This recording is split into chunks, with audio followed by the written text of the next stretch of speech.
রব্বুল আলামিন ফিলিস্তিনি মুসলমানদেরকে ইহুদিরা মেরে মেরে শেষ করে ফেলল। তাদের সাহায্য করার কেউ নাই, আজ কেউ কথা বলে না তাদের জন্য। আল্লাহ তাআলা ফিলিস্তিনিদেরকে তুমি সাহায্য করো, অভিশপ্ত ইহুদিদের উপরে গজব নাজিল করো। আল্লাহ তাদের উপরে লানত দাও, তাদের হাত থেকে দুনিয়ার মুসলমানদেরকে বাঁচাও। আল্লাহ তাআলা এই মাহফিলে অনেক যুবক এসেছে, তরুণ এসেছে। তুমি তাকায় দেখো, দাড়ি পাকা লোকদের চাইতে তরুণদের সংখ্যা অনেক বেশি। আল্লাহ তুমি আমাদের তরুণদেরকে আমাদের কোলে ফিরাইয়া দাও, রসুলের কোলে ফিরাইয়া দাও, ইসলামের কোলে ফিরাইয়া দাও। আল্লাহ তাআলা আমাদের তরুণ তরুণী, আমাদের যুবক যুবতী, আমাদের সম্পদ, আল্লাহ তাআলা এগুলি নষ্ট হয়ে যাচ্ছে বামপন্থীদের কারণে।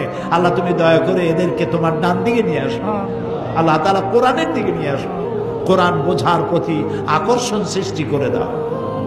বৃদ্ধদের বুদ্ধি, সম্পদশালীদের অর্থ, আর যুবকদের শক্তি আর রক্ত, এই তিনটা জিনিস যদি একত্রিত হয়, ইসলামের বিজয় পৃথিবীর কেউ ঠেকাতে পারবে না।